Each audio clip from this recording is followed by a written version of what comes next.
Hello dear students,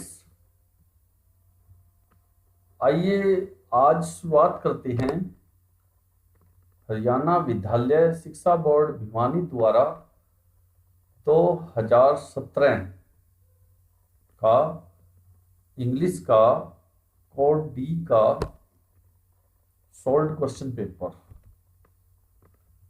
9th और 11th के previous papers जैसे कि 9th क्लास के लिए 2019 का और 11th क्लास के लिए 2017 का जो मैंने वीडियो आपके समक्ष प्रस्तुत किया था वो काफ़ी सफल रहा।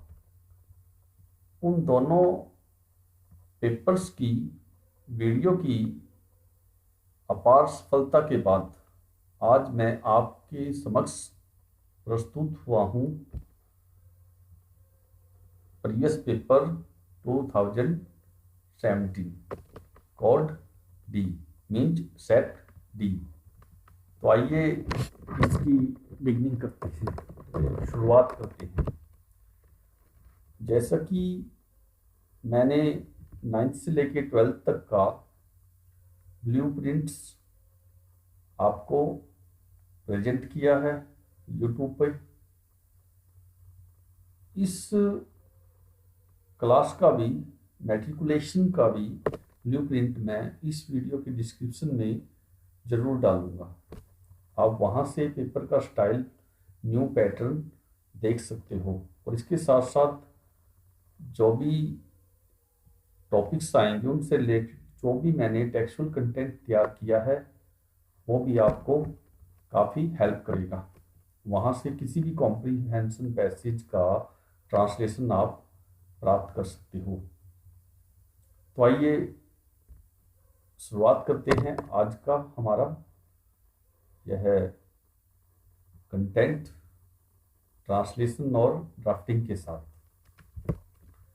तो ब्लूप्रिंट के अकॉर्डिंग जैसा कि हमारा ड्यूरेशन है, टाइम जो पेपर का रखा गया है वह है 2 आवर एंड 30 मिनट मीन्स 2.5 घंटा। तो मैं इसको सर्कल में डाल रहा हूँ। टाइम अलाउड 3 आवर्स नहीं है, यह टाइम कितना रहेगा 2 आवर्स एंड 30 मिनट्स मीन्स 2.5 घंटा।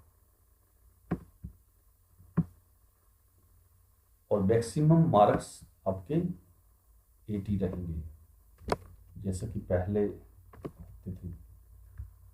और 40 मार्क्स का आपका मल्टीपल चॉइस क्वेश्चंस का सेट रहेगा।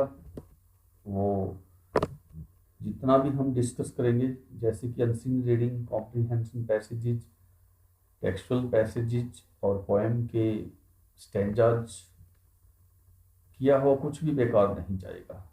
वो ट्रांसलेशन आपको एमसीक्यू मल्टीपल चॉइस क्वेश्चंस में मदद करेगा। आप इस वीडियो को बिगनिंग से लेकर एंड तक, from beginning to end complete देखिए। कहीं से भी कुछ आ सकता है, हो सकता है इनिशियल मिल जाए आपको, वीडियो के प्रारंभ में ही कोई अनसीन रीडिंग कॉम्प्रीहेंशन पैसेज से मिल जाए या मिडल से मिल जाए, कुछ भी टॉपिक हो सकता है लास्ट में जाकर आपको मिले। तो इस वीडियो को कंप्लीट देखिए, पूरा वीडियो आपको देखना है। तो आइए हम शुरुआत कर लेते हैं हमारा यह content. Let's begin. Unseen comprehension section AC। आपको पेपर में यह passage unseen reading comprehension passage multiple choice question में मिलेगा। मैं आपको यहाँ ट्रांसलेशन करवा रहा हूँ, आप इसको ध्यान से सुनिए और लाइन टू लाइन स्टडी कीजिए और इसके आंसर्स आपको पेपर में मल्टीपल चॉइस क्वेश्चंस में मिलेंगे। तो आइए इसका ट्रांसलेशन करते हैं। Let's begin. Read the passage given below and answer the questions that follow. नीचे दिए गए पैसेज को पढ़िए और उनके नीचे दिए गए प्रश्नों का जवाब दीजिए। Sarojini Naidu was educated in her early years under her father's on care. Sarojini Naidu ने अपनी प्रारंभिक शिक्षा अपने पिता की देखरेख में की थी। He wanted her to become a great mathematician or scientist, but she loved to dream and write poems. ही कौन? सरोजिनी नायडू के पिता। यहाँ थर्ड पर्सन प्रोनाउन है। ही सरोजिनी नायडू के पिता। वह उसे एक महान मैथमेटिशियन, गणितज्ञ या साइंटिस्ट, वैज्ञानिक बनाना चाहते थे, लेकिन she love to dream and write poems. लेकिन सी कौन? सरोजिनी नायडू। यहाँ भी थर्ड पर्सन प्रोनाउन है। लेकिन सरोजिनी नायडू को या उसे कविताओं को लिखने का पसंद था। कविताओं लिखने का ड्रीम था। उस ड्रीम से वो लव करती थी। कविताएं लिखना उनको पसंद थी। She was hardly 11 when she wrote her first poem. सी फिर से third person pronoun Sarojini Naidu के लिए है सी। वह मुश्किल से 11 वर्ष की थी जब उन्होंने अपनी पहली पोएम लिखी, पहली कविता लिखी। At 13 she wrote a long poem in the manner of famous English poets. 13 वर्ष की आयु में, जब वो 13 वर्ष की थी, उन्होंने प्रसिद्ध इंग्लिश कवियों की तरह लंबी कविता लिखी, लॉन्ग पोएम लिखी। After her matriculation in India she went to England for higher education. Bharat में अपनी 10वीं की परीक्षा पास करने के बाद वह उच्च शिक्षा के लिए इंग्लैंड चली गई। In London she met sir Edmund Gosse और distinguished man of letters. London में सरोजिनी नायडू की मुलाकात सर एडमंड गॉस से हुई, जो जाने माने व्यक्ति थे। डिस्टिंग्विश्ड मैन ऑफ लेटर्स, यहाँ एडिमेटिक यूज किया गया है। प्रसिद्ध व्यक्ति थे sir Edmund Gauss. He was impressed by her knowledge and intelligence. वह सरोजिनी नायडू की हर किसके लिए? सरोजिनी नायडू के लिए। सरोजिनी नायडू के ज्ञान, उनकी बुद्धिमत्ता से प्रभावित थे, इम्प्रेस्ड थे। He was surprised to see that she had written poems in flawless English, but felt disappointed to find that they had nothing of the East in them. उन्हें ये पाकर हैरानी हुई थी कि ही किसके लिए? एडमंड गॉस के लिए। और सी सरोजिनी नायडू। ये देखकर वो सरप्राइज हुए थे, उन्हें हैरानी हुई थी कि बिना किसी गलती के, फ्लॉलेस, बिना किसी गलती के, बिना किसी कमी के उन्होंने इंग्लिश में कविताएं लिखी थी। लेकिन उन्हें ये पाकर निराशा अनुभव हुई। फेल की सेकंड फॉर्म फेल्ट। डिसअपॉइंटेड क्या है? वो निराश हुए। ये पाकर उन्हें निराशा अनुभव हुई कि they had nothing of the east in them. उन्होंने उनके लिए ईस्ट पे कुछ नहीं किया था। They were all about English sites, वो सभी इंग्लिश साइट्स के बारे में थी।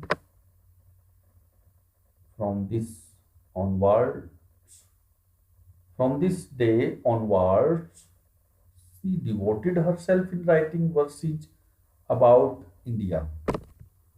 उस दिन से आगे भारत के बारे में काव्य लिखने में उन्होंने अपने आप को समर्पित कर दिया, वो डिवोट हो गई। तो यह पैसेज था, जैसा कि यहाँ 1 मल्टीप्लिकेशन 6, 1 को 6 से मल्टीप्लाई किया गया है। यहाँ ब्लूप्रिंट के अकॉर्डिंग आप देख सकते हो, ब्लूप्रिंट 5 क्वेश्चंस आएंगे, ईच क्वेश्चन कैरीज 1 मार्क, 1 अंक का होगा प्रत्येक क्वेश्चन।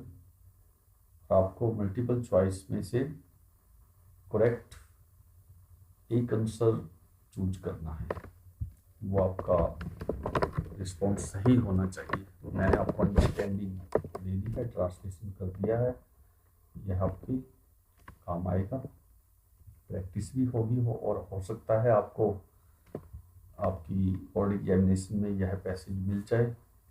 मेरा यह प्रयास है और ऐसे प्रयास मैं समय समय पर करता रहूँगा। इस पैसेज की ट्रांसलेशन नेक्स्ट देखिए, question number 1, under whose care did Sarojini Naidu receive her education. किनकी देख रेख में सरोजिनी नायडू ने अपनी शिक्षा प्राप्त की थी। तो यह पास्ट इंडेफिनिट में और इंटेरोगेटिव सेंटेंस में क्वेश्चन है। जब आप इसका आंसर दोगे तो देखिए, इंटेरोगेटिव में डिड के साथ वर्ब की फर्स्ट फॉर्म रिसीव आई है, सब्जेक्ट सरोजिनी नायडू बना लीजिए। सरोजिनी नायडू, जब सिंपल वाक्य में इसको बनाओगे तो रिसीव का रिसीव्ड बन जाएगा, वर्ब की सेकंड फॉर्म लग जाएगी। सरोजिनी नायडू रिसीव्ड हर एजुकेशन। आपके करीब आपका आंसर यही बन गया, सरोजिनी नायडू से लेके एजुकेशन तक। फिर आप जोड़ दीजिए किन के देख रेख में, यहाँ से उठाइए answer, under her father, fathers on किया। यह आपका 1 मार्क्स, 1 नंबर पक्का हो गया, 1 मार्क आपका पक्का। नेक्स्ट देखिए, what did Sarojini's father want to make her. Sarojini के पिता उसको क्या बनाना चाहते थे। फादर के लिए आप यहाँ देख लीजिए, ही, बिल्कुल वहाँ से आंसर उठाइए, ही वांटेड। फादर के लिए ही, या ये भी कह सकते हो हर फादर।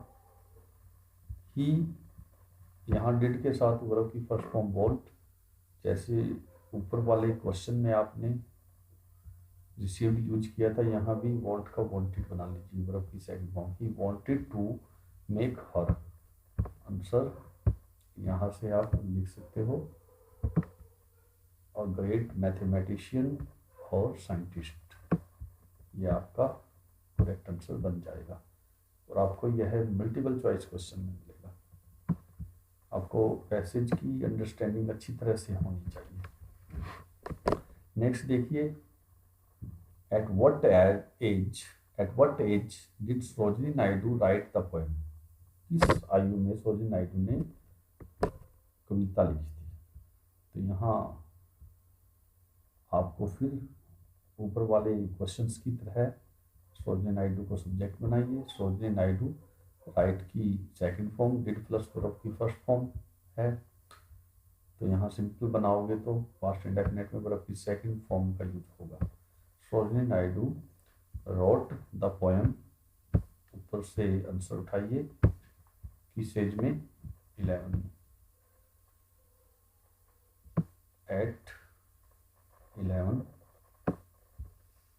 या एट द एज ऑफ 11। यह आपका क्वेश्चन नंबर 3 था। 4th में देखिए, at what age Sarojini Naidu write a long poem.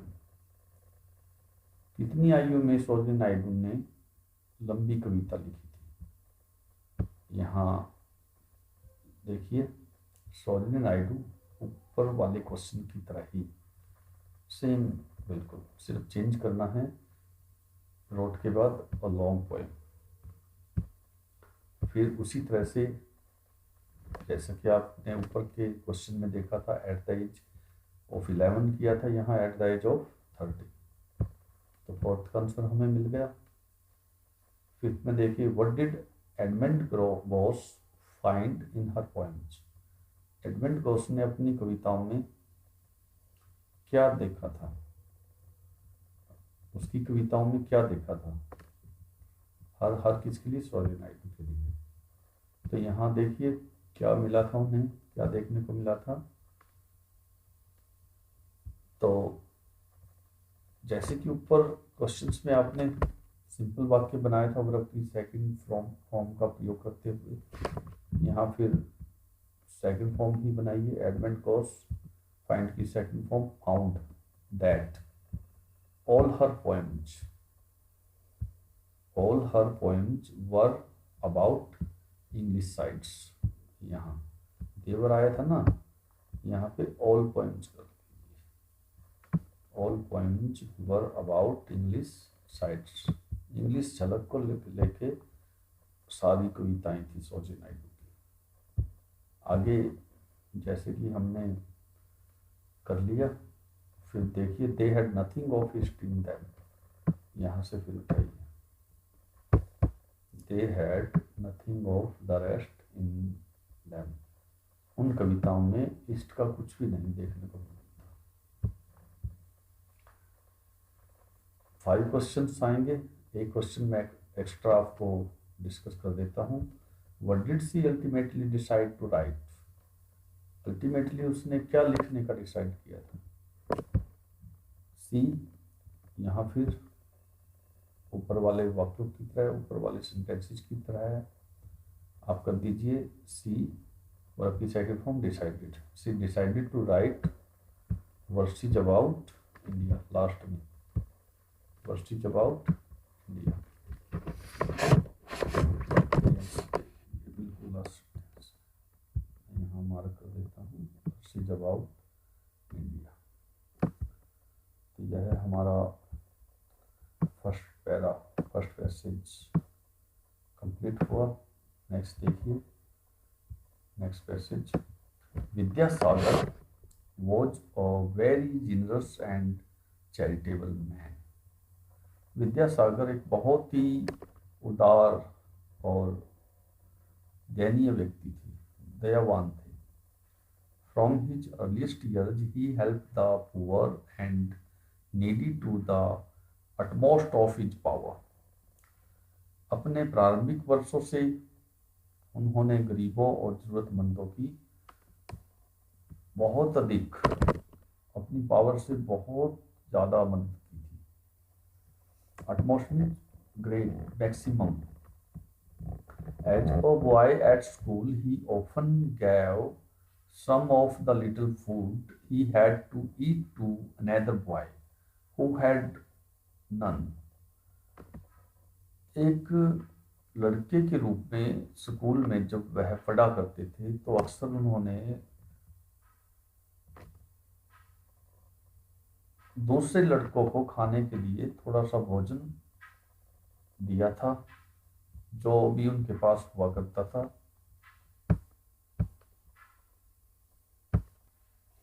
किन लड़कों को दिया था?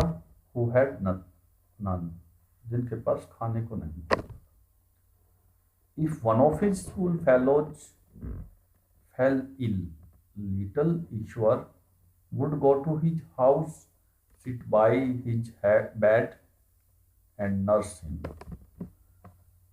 उसके स्कूल के साथियों में से एक, उसके सहपाठियों में से एक बीमार पड़कर छोटे बच्चे ईश्वर उसके घर गए उसके बेड के समीप बैठ गए और उसको नर्स किया, उसकी देख रेख की।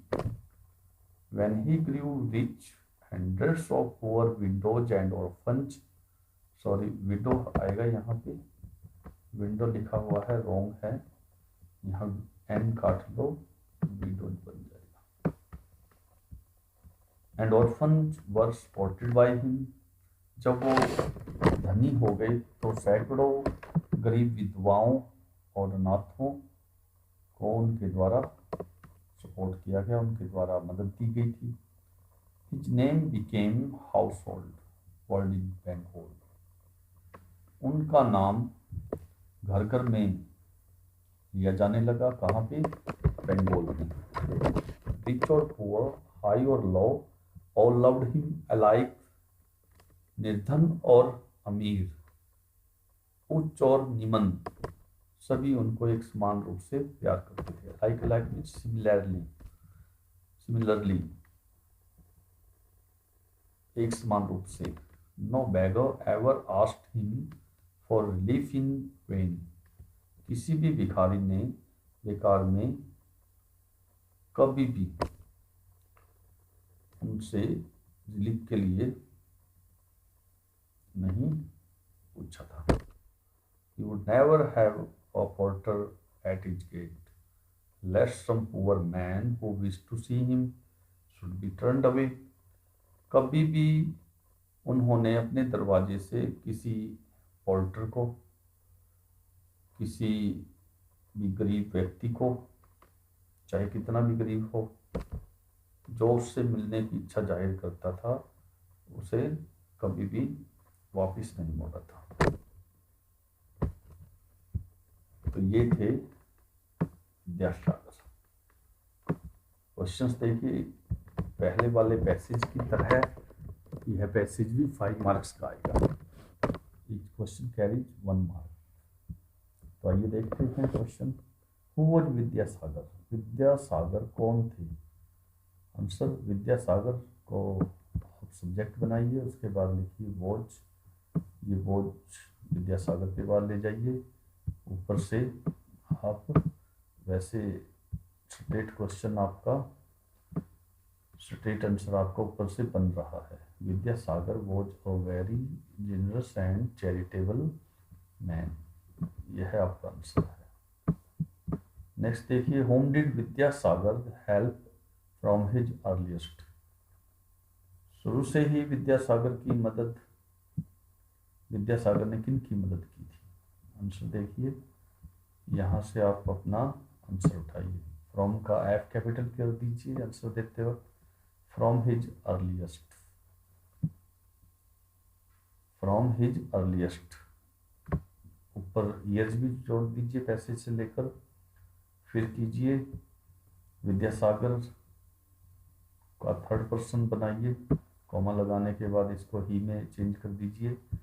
फिर हेल्प, डिड प्लस वर्ब की फर्स्ट फॉर्म था, यहाँ पे वर्ब की दूसरी फॉर्म कीजिए, ही हेल्प्ड, और आंसर दीजिए आपका द पैसेज से।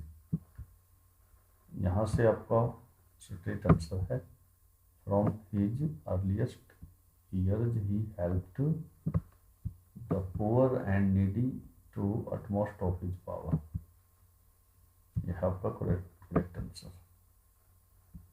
नेक्स्ट देखिए, to whom did Vidyasagar spot when he grew rich?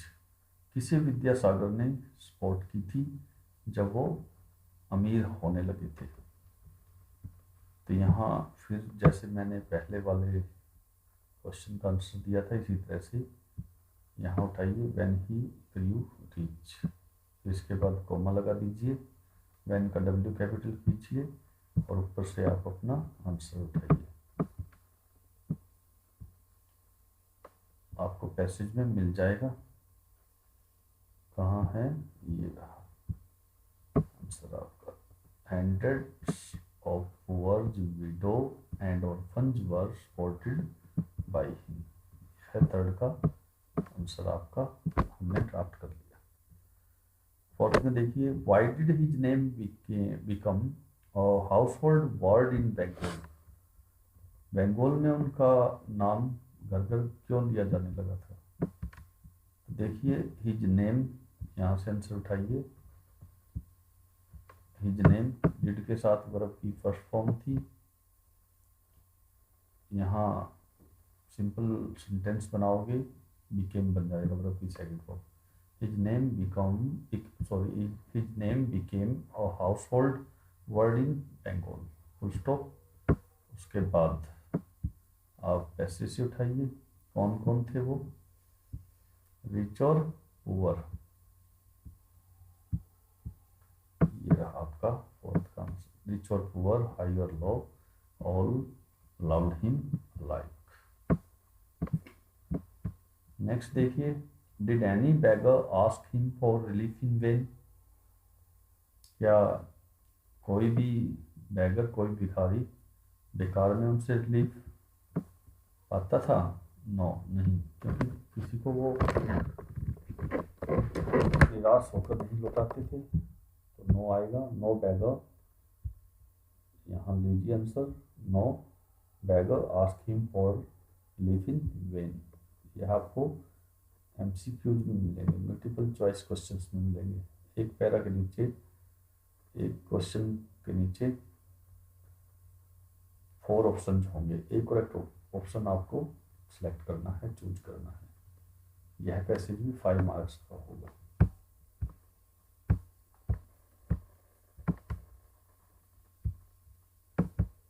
कितने का? मल्टीप्लीकेशन 5 का। आगे जी सेक्शन बी में राइटिंग, वो पोर्शन क्या था? रीडिंग।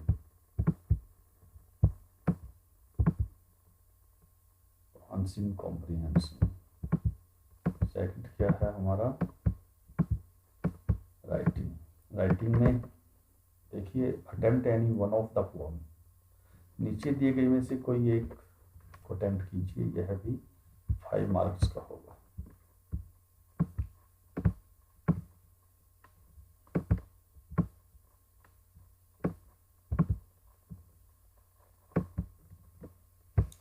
देखिए लेटर का ड्राफ्टिंग बतलाऊंगा मैं आपको, कोई एक करना है दो में से।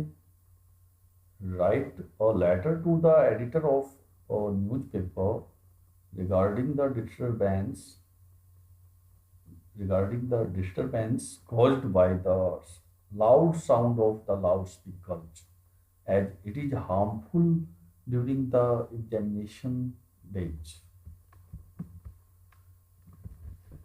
एड्रेस आपको कोई भी इमेजिनरी एड्रेस दे दीजिए।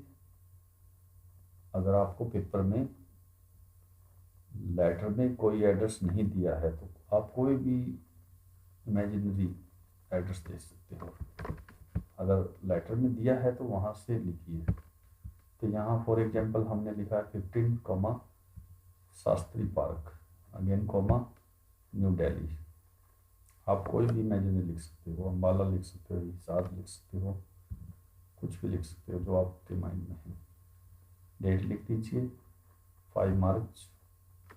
आप जिस दिन पेपर है वो डेट भी लिख सकते हो। नेक्स्ट लिखिए, यहाँ से ड्राफ्ट कीजिए, किसको एड्रेस करके लिखना है लेटर, एडिटर को लिखना। Write a letter to the editor, यहाँ से ड्राफ्ट कर लीजिए द एडिटर।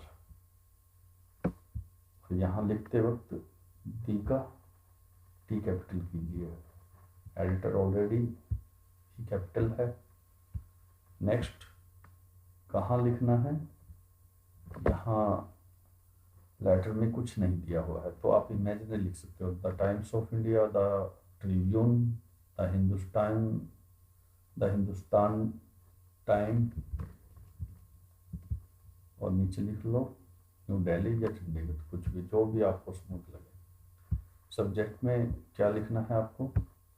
नॉइस पॉल्यूशन था तो यहाँ आप excessive noise pollution due to loudspeaker, यहाँ आप लिख सकते हो disturbance caused by the loudspeaker, loud sound of loudspeakers. यहाँ से ड्राफ्ट करके भी आप लिख सकते हो।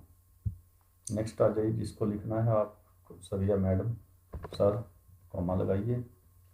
Through the columns of your esteemed newspaper. I wish to draw the attention of the concerned authorities and the readers towards the excessive noise pollution due to the loudspeakers. आपके प्रसिद्ध अखबार के कॉलम के माध्यम से मैं आपका मीन्स संबंधित अथॉरिटीज का अधिकारियों का ध्यान आकर्षित करने की इच्छा रखता हूँ एंड द रीडर्स और पाठकों की लाउडस्पीकर के दौरान जो अधिक ध्वनि प्रदूषण होता है उस शोर। तो यहाँ आप ये भी लिख सकते हो लाउडस्पीकर से जो ऊंची आवाज़ से डिस्टर्बेंस पैदा होती है उसकी ओर बोथ वे में, क्योंकि आप ड्राफ्टिंग करोगे तो काफ़ी बेटर रहेगा। जो स्टेटमेंट आपको पेपर में दी जाएगी आप इसमें लिख सकते हो। तो आप फिर रीज़न बताइए क्या है। आपको ज़्यादा शोर शराबे से सबसे ज़्यादा नुकसान किस काम में हो रहा है ये देखना है। नेक्स्ट बताओगे आप द एग्जामिनेशंस आर अप्रोचिंग। परीक्षाएं नज़दीक आ रही हैं। All the students are immersed in the preparation for exams. सभी विद्यार्थी परीक्षाओं की तैयारियों में लगे हुए हैं, लीन हैं। But the loud speakers are causing trouble for them. लेकिन लाउड स्पीकर्स उनके लिए समस्या खड़ी कर रहे हैं। This is having a bad impact on their preparation. उनकी तैयारियों पर इसका बुरा प्रभाव पड़ रहा है। This is also a major cause of noise pollution. ध्वनि प्रदूषण भी एक बड़ा कारण है। So I request the authorities to keep a check on the use of loud speakers specially during the examination days. इसलिए मैं अधिकारियों का अथॉरिटी से खास तौर पे परीक्षाओं के दिनों में लाउड स्पीकर के प्रयोग पर नियंत्रण रखने का आग्रह करता हूँ। It will be great help to all the students. सभी विद्यार्थियों की इससे बड़ी सहायता होगी, बड़ी मदद मिलेगी। Thank you. थैंक के साथ आईएनजी लगाइए। थैंकिंग यू फिर कॉमा धन्यवाद सहित आपका धन्यवाद कर रहा हूँ। यूर ट्रूली सिंसियरली या फेथफुली XYZ या ABC आप लिख दोगे। अगर नाम रवि जैन स्टेटमेंट में ऊपर क्वेश्चन में दिया है तो लिखिए, वरना आप ABC या XYZ लिख दोगे। तो एक लेटर तो ये था। नेक्स्ट लेटर देखिए, कोई एक करना है लेकिन मैं आपको ट्रांसलेशन दोनों की प्रोवाइड करवाऊंगा। 5 मार्क्स का यह क्वेश्चन रहेगा। Write a letter to your friend describing your visit to the city you visited recently. अपने दोस्त को शहर में विजिट का वर्णन करने के लिए एक पत्र लिखिए जहाँ पे आप अभी अभी विजिट करके आए हो। तो यहाँ भी दीजिए इमेजिनरी। अगर यहाँ कुछ एड्रेस वगैरह दिया है तो उसको ड्राफ्ट करते हुए, वरना आप इमेजिनरी कोई भी एड्रेस दे सकते हो। जैसे 235 न्यू कॉलोनी कॉमा। एक ध्यान रखिए फर्स्ट लेटर दोनों वर्ड के कैपिटल होंगे, क्योंकि अक्सर देखने में आया है एग्जामिनेशन में बच्चे कैपिटलाइजेशन का ध्यान नहीं रखते। तो फर्स्ट लेटर कैपिटल करना है। उसके बाद शहर कोई भी यहाँ स्टेटमेंट में नहीं दिया हुआ, आप पानीपत, जींद, करनाल, फतेहाबाद, सिरसा कुछ भी लिख सकते हो। डेट जनवरी 18 है, यहाँ आप अप्रैल में लिख सकते हो कोई भी डेट। फिर अगर आपके फ्रेंड का नाम ऊपर दर्शाया है तो यहाँ वही लिखना है। अगर नहीं दर्शाए तो कोई भी, जैसे कि माय डियर विनय। फिर लिखिए next, I received your letter a week ago. एक सप्ताह पहले मुझे आपका पत्र प्राप्त हुआ था। आई एम सॉरी, मुझे खेद है। I could not write to you earlier as I was out of station, क्योंकि मैं बाहर था इसलिए मैं आपको पहले नहीं लिख सका। During the winter break I had a chance to visit Kolkata. सर्दियों की छुट्टियों के दौरान कलकत्ता कोलकाता जाने का एक अवसर था। We stayed there for 10 days। हम वहाँ 10 दिनों तक ठहरे थे। I saw many famous places of Kolkata. Kolkata के मैंने बहुत सारे प्रसिद्ध स्थान देखे। Kolkata is a very big city. Kolkata एक बहुत ही बड़ा शहर है। There are many places worth seeing in Kolkata. Kolkata में देखने वाली बहुत अच्छी अच्छी जगह हैं, स्थान है। I saw fort William, Howrah bridge, the botanical garden and the Birla planetarium. I had a very pleasant time in Kolkata. मैंने वहाँ फोर्ट विलियम देखा, हावड़ा ब्रिज देखा, बॉटेनिकल गार्डन देखा और बिरला प्लानिटेरियम देखा। मैंने कोलकाता में बहुत ही सुखद, बहुत ही आनंद के साथ समय बिताया। Pay my regards to uncle and aunt. Uncle और आंट, चाचा और चाची जी को मेरी रिगार्ड पे करना। यू आर ट्रूली, ट्रूली लिखते वक्त याद रखिए ट्रू में TRUE होता है, लेकिन इसका एडवर्ब बनाओगे ई कट जाएगा, LY लगेगा। याद रखिए स्पेल को, TRULY। नीचे आशीष, अगर स्टेटमेंट में क्वेश्चन में आशीष दिया है तो लिखिए, नहीं तो XYZ या ABC। क्या लिख दोगे? X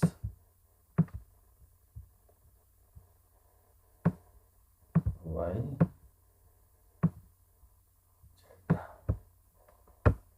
नेक्स्ट आइए क्वेश्चन नंबर 3। यह भी 6 की बजाय कितने मार्क्स का होगा? 5।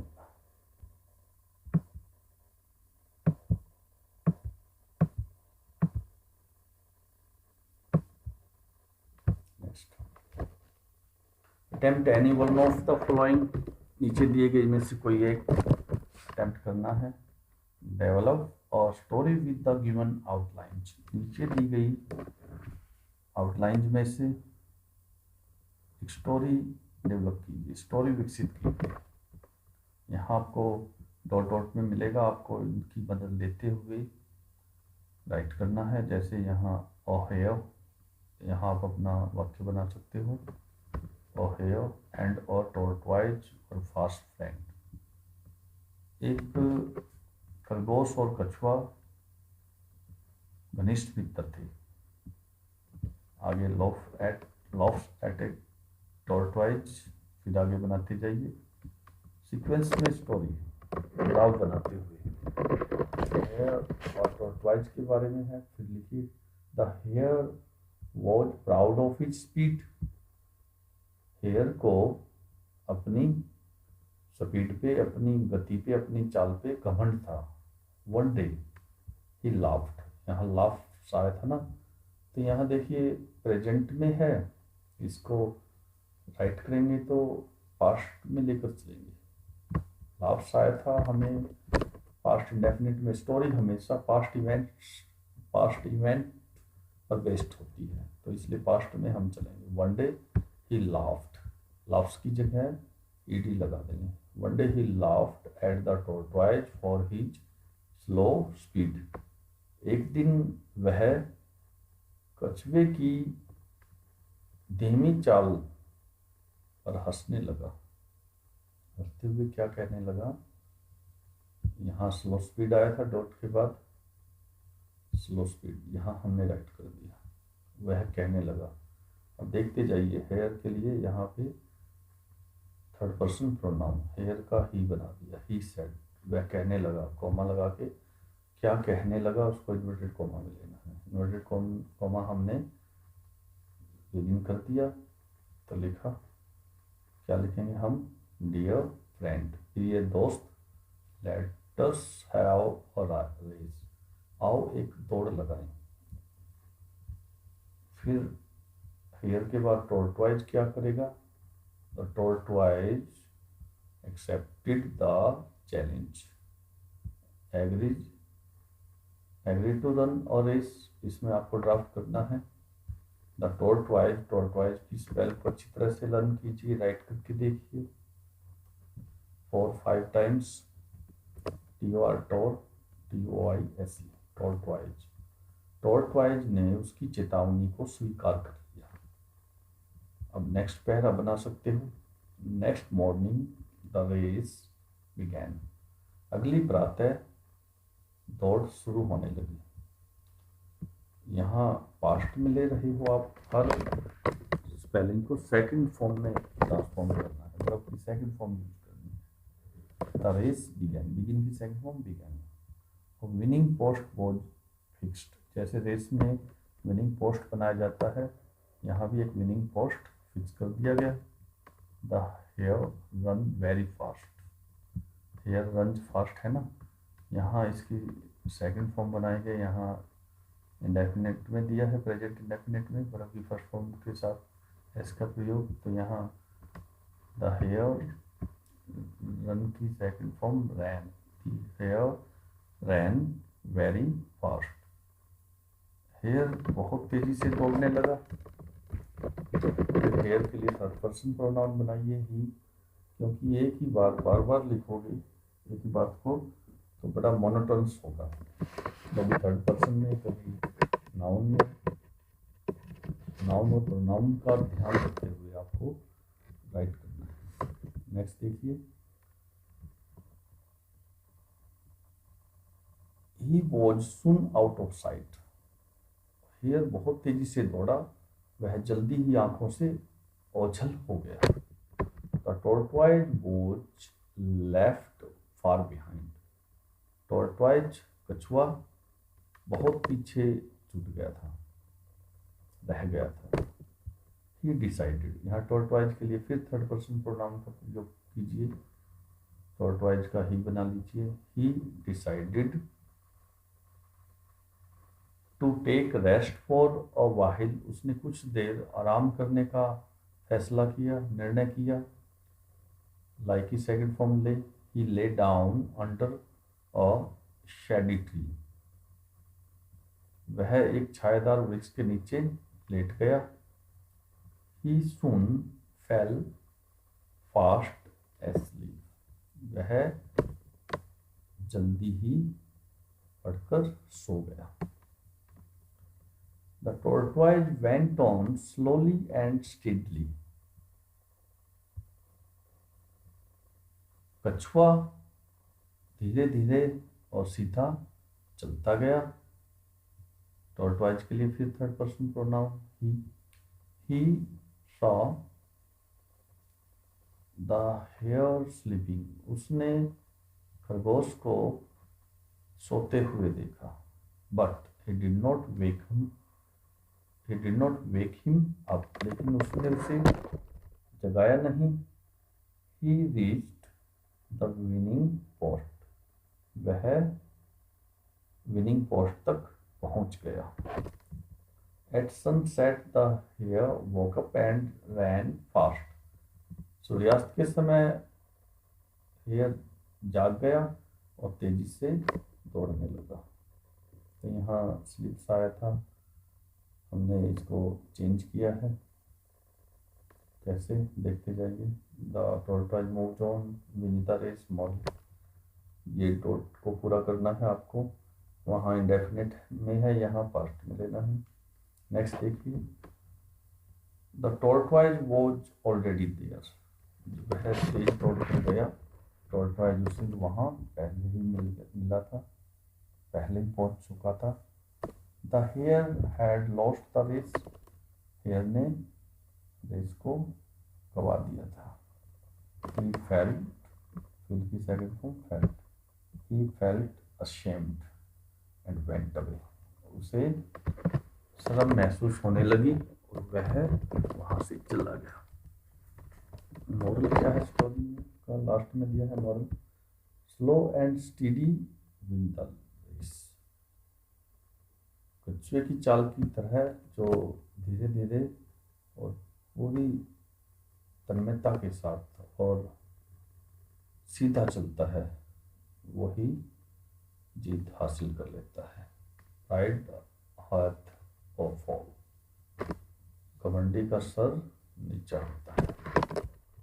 तो यह स्टोरी का मोरल था। हमें धीरे चलना चाहिए, कोई भी काम करें पूरी पेशेंस के साथ, पूरी लगन के साथ और सूझबूझ से करें और सीधा काम करें, कोई उल्टा काम ना करें। कभी भी किसी बात पर हमें घमंड नहीं करना चाहिए। अगर हम सच्चे मन से और सच्ची लगन से कार्य करते हैं तो हमें सफलता श्योरली मिल जाती है। नेक्स्ट देखिए, इसमें से हमने दो में कोई एक करना था। नेक्स्ट देखिए, नेक्स्ट या तो स्टोरी कीजिए या रिपोर्ट कीजिए। नेक्स्ट बी में देखिए, राइट और report in about 40 words about और trekking to Manali in the winter break, mentioning the title, the number of participating students and their experiences। सर्दियों की छुट्टियों के दौरान मनाली में ट्रैकिंग टूर के बारे में 40 शब्दों में एक रिपोर्ट लिखी है।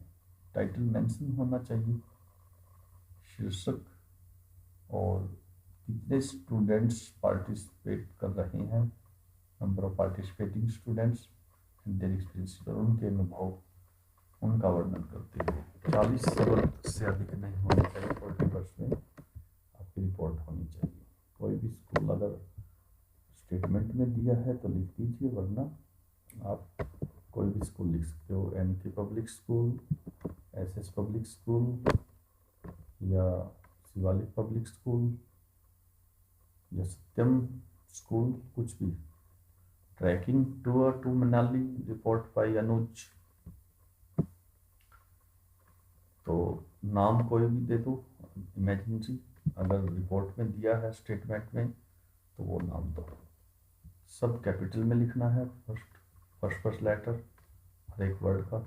एनके पब्लिक स्कूल, ड्राफ्टिंग में देखिए क्या है, ट्रैकिंग टूर है तो नीचे दे दीजिए ट्रैकिंग टूर।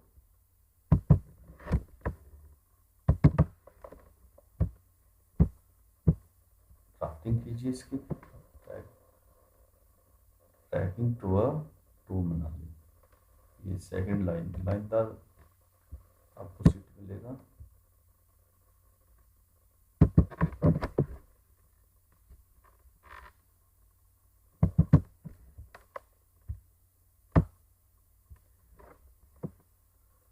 रिपोर्ट करने वाला कौन है, रिपोर्ट बाई, वो लिख दीजिए।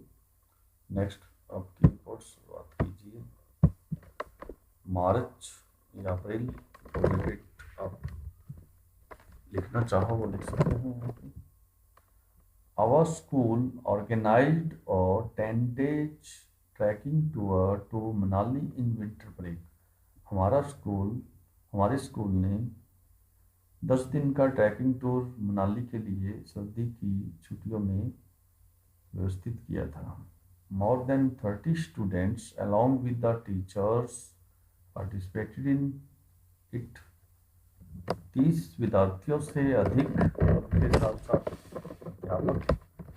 अध्यापकों ने इसमें भागीदारी दी थी, पार्टिसिपेट किया था। It was sponsored by the department of youth and sports affairs, इसे यूथ और स्पोर्ट्स अफेयर्स डिपार्टमेंट के द्वारा प्रायोजित किया गया था। All the students enjoyed this tour and learned a lot about adventure sports. सभी विद्यार्थियों ने इस टूर का आनंद लिया और एडवेंचर स्पोर्ट्स के बारे में काफ़ी सीखा। तो यह रिपोर्ट थी। स्टोरी और रिपोर्ट में से कोई एक आप कर सकते हो। नेक्स्ट देखिए सेक्शन सी से grammar. Fourth question, attempt any 12 sentences choosing 2 from each सब पार्ट। कोई 12 वाक्य आपको करने हैं, प्रत्येक सब पार्ट से 2 चुनते हुए। पहला पार्ट क्या है?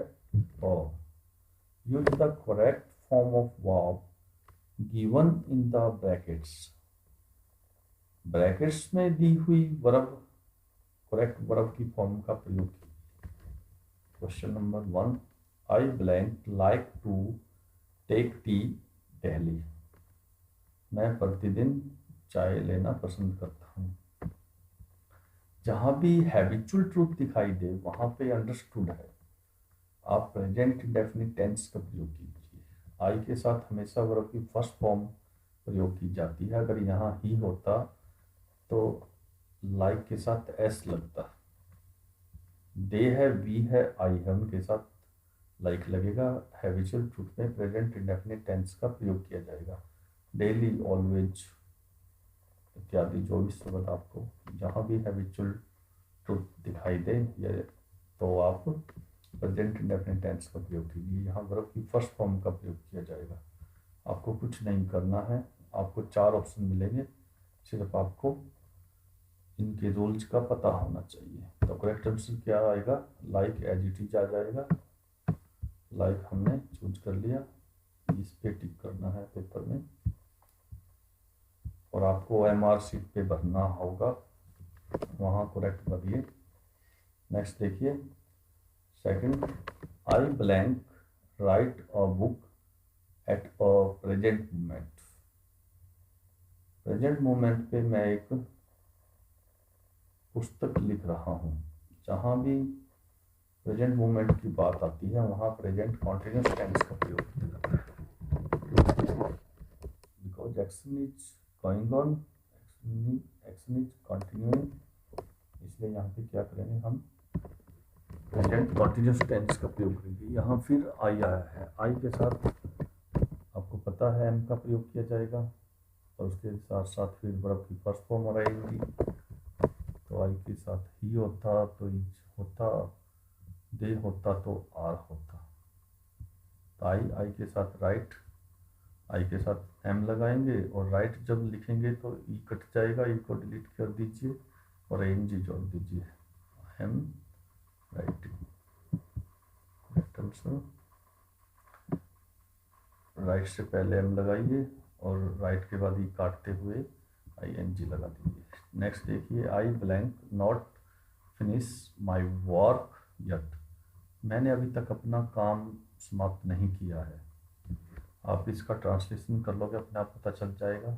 यट जहाँ पे आएगा वहाँ प्रेजेंट परफेक्ट टेंस का प्रयोग होगा। तो प्रेजेंट परफेक्ट टेंस में आपको पता होना चाहिए चुका है, लिया है, दिया है इत्यादि।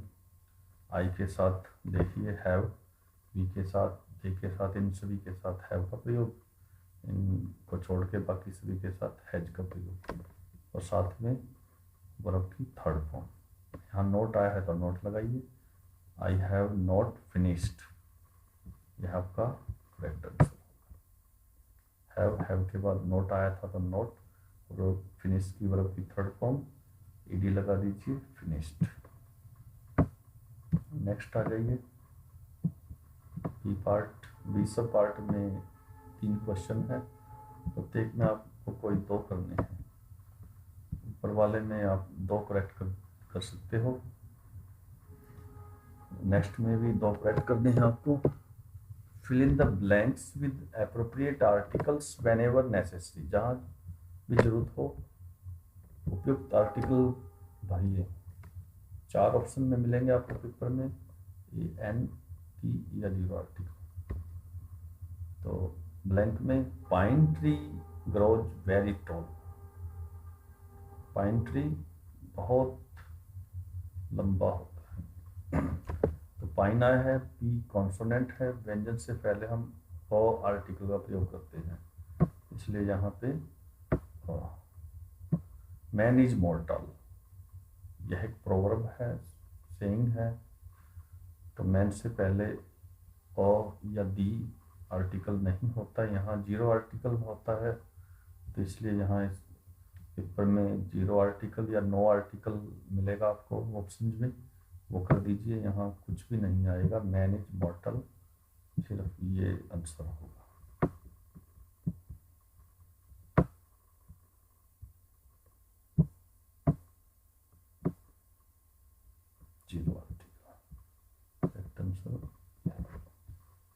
नेक्स्ट देखिए, lunch given by him was fine. कोई आपको आमंत्रित करता है, कहीं आप विजिट करते हो, इनविटेशन है, वहाँ लंच से पहले द आर्टिकल का प्रयोग किया जाता है। और वैसे यूजुअली आप जो लंच करते हो वहाँ आर्टिकल यूज नहीं होता, जैसे एट लंच। तो यहाँ द आर्टिकल का प्रयोग किया जाएगा। ऑप्शन में आपको 4 ऑप्शन मिलेंगे, करेक्ट आंसर आपको चूज करना होगा यहाँ द आर्टिकल। नेक्स्ट देखिए, right the following sentences in indirect speech. Indirect speech में नीचे दिए गए वाक्यों को फिर से लिखना है। आपको 4 ऑप्शन में से मिलेंगे। आपको रूल और रेगुलेशंस का पता होना चाहिए।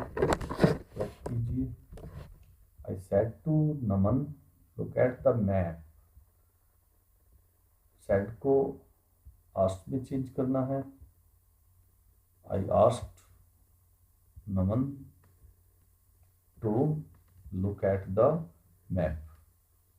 तो यहाँ सेड टू को टोल्ड में नहीं चेंज किया गया, यह मिससेलेनियस सेंटेंसेस में से है। तो आप आस्क लगाओगे, ask Naman to look at the map. यह भी मिससेलेनियस सेंटेंसेस में से है। नेक्स्ट वाला, he said to me welcome. Me के बाद comma, inverted comma begin, full stop और इन्वर्टेड कॉमा क्लोज। ही, आप सीधा आंसर कैसे दोगे? ही के बाद वर्ब की सेकंड फॉर्म यूज कीजिए और मी को लास्ट में लेंगे। ही welcomed me.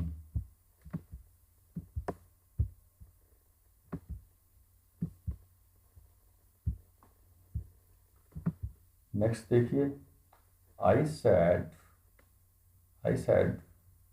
Comma inverted comma begin, may our teacher live long. तो यह कौन सा वाक्य है? रिक्वेस्ट वाले वाक्य है। ऑप्टेटिव सेंटेंसेस की नरेशन है यह। आप यूज कीजिए। आई सैड को किस में चेंज करोगे? विश्ड या प्रेड में। आई प्रेड या विश्ड दैट आवर टीचर, मे को चेंज कर दीजिए माइट में। मे माइट में चेंज होता है, माइट, और बाकी लिव लॉन्ग बाद में तो 4 ऑप्शन में से आपको आइडेंटिफाई करना है, यह करेक्ट आंसर होगा। नेक्स्ट देखिए, fill in the blanks with modals given in brackets. Brackets में दिए गए मॉडल्स वाले खाली स्थान भरिए। देखिए, we blank help the poor, हमें गरीबों की मदद करनी चाहिए, यहाँ सजेस्ट है। तो इसके लिए हम किसका प्रयोग करेंगे? शुड मॉडल का। 4 ऑप्शन दिए हो तो आप शुड यूज कीजिएगा। Next, blank that I were a king. काश में ये होता, काश में वो होता, इस तरह के वाक्य जब भी आते हैं तो वुड मॉडल प्रयोग किया जाएगा। Would that I were walking blank I be able to cross the river. यहाँ क्या यूज करोगे? साइन ऑफ एक्सक्लेमेशन है लास्ट में। अंडरस्टूड है, आप मे मॉडल यूज कर दोगे। May I able to cross the river, तो कौन सा मॉडल यूज करोगे? मे। पॉसिबिलिटी को शो किया है और यहाँ पे क्या मैं इस रिवर को क्रॉस करने में सक्षम हूँ, एबिलिटी है।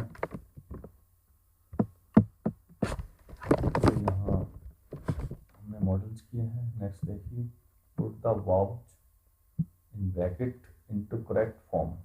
gerund or infinitive. Gerund is used as a noun and participle is used as an adjective. Infinitive तो infinitive होता है और एक पेयर infinitive। तो इनको फॉलो करते हुए हम आइए डिस्कस करते हैं नॉन फाइनिट्स में से।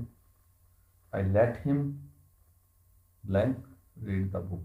4 ऑप्शन मिलेंगे, रीड, रीडिंग या वॉच रीडिंग या नन। तो आपको करेक्ट आंसर देखना, I let him read the book. Bare infinitive आएगा यहाँ पे, वर्ब की पहली फॉर्म जो दी है as it is use. I let him read the book, मैंने उसे पुस्तक पढ़ने दी। Second, I was hard blank sing और सॉन्ग। मैंने उसे गीत गाते हुए सुना। यहाँ टू इन्फिनेटिव का प्रयोग किया जाएगा।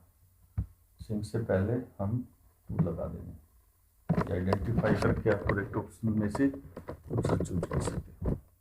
Next, please stop talking. यहाँ आपको यूज करना है टॉकिंग। प्लीज स्टॉप टॉकिंग, कृपया बोलना बंद करें। टॉकिंग आएगा। यहाँ जीरल्ड और इन्फिनेटिव का प्रयोग था। अगर वॉकिंग आ जाए बिगनिंग में, टॉकिंग बिगनिंग में आए तो वो पार्टिसिपल होगा। Walking is good for health, walking is for good exercise, या smoking is injurious to health. इस टाइप से वो पार्टिसिपल होगा। नेक्स्ट देखिए, पंक्चुएट द फॉलोइंग सेंटेंसेस। नीचे दिए गए वाक्यों को पंक्चुएट कीजिए। पंक्चुएशन है यह, प्रत्येक में आपके कम से कम 2 क्वेश्चन जरूर करने हैं। आपको 2 क्वेश्चन जरूर से जरूर करने होंगे। Doctor OP Ratra is an MBBS, यह रॉन्ग लिखा हुआ है, इसको ठीक करना है। डॉक्टर का डी कैपिटल कीजिए और वैसा ही रहने दीजिए, उसके बाद डॉट लगाइए, ये बन गया आपका डॉक्टर। और ओपी आया था वहाँ स्मॉल लेटर में है, यहाँ कैपिटल में कर दीजिए, उसके बाद डॉट लगाइए, फिर स्पेस दीजिए यहाँ नहीं दिया हुआ, और फिर पी कैपिटल कीजिए, उसके बाद डॉट लगाइए। रात्रा सरनेम है, यहाँ स्मॉल लेटर में है, आप आर को कैपिटल कर दीजिए। रात्रा इज एडजेक्टिव आएगा, एन आर्टिकल वैसे ही आएगा। फिर MBBS है, यह डिग्री है, इसको कीजिए, एम वहाँ स्मॉल था, यहाँ कैपिटल कीजिए, डॉट लगाइए, फिर बी कैपिटल कीजिए, फिर डॉट लगाइए, फिर बी कैपिटल अगेन, फिर डॉट लगाइए, फिर एस कैपिटल कीजिए, फिर डॉट लगाइए। यह करेक्ट फॉर्मेशन है। 4 ऑप्शन में से आपको करेक्ट चूज करना है। Next, go home Raju said Kanwal. Kanwal ने कहा राजू घर जाओ। यहाँ आपको यह वाक्य किस में है? नरेशन में। इन्वर्टेड कॉमा शुरू करना पड़ेगा गो से पहले, और गो का जी कैपिटल कीजिए। गो होम फिर कॉमा लगाइए, राजू का आर कैपिटल कीजिए, राजू इन्वर्टेड कॉमा क्लोज, फिर कॉमा लगाइए, सेट वैसे ही रहने दीजिए, कवल नेम है इसलिए ए कैपिटल, और सबसे लास्ट में फुल स्टॉप लगाइए। यह बन गया आपका correct punctuation. The Taj Mahal stands on the banks of the Yamuna.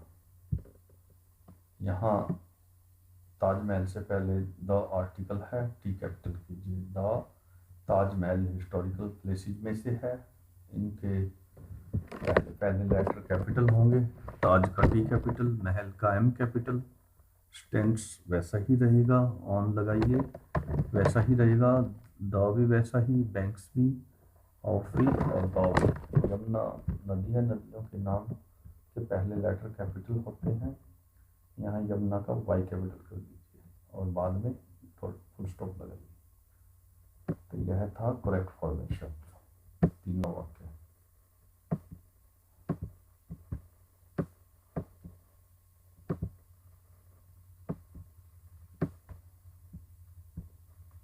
Section B pros में आ जाइए।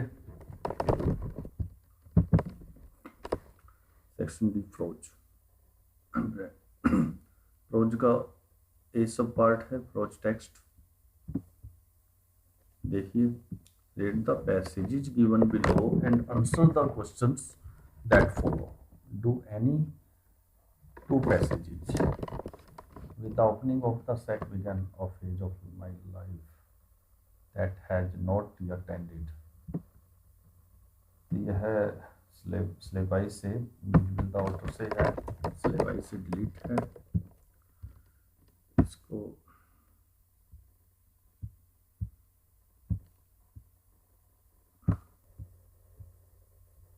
यह मिज विद ऑटो से है जो सिलेबस से डिलीट है। तो मैं इसको क्रॉस कर रहा हूँ, यह पैसे यह लेसन सिलेबाइज में नहीं है, डिलीटेड सिलेबाई से है, तो यह डिलीट है।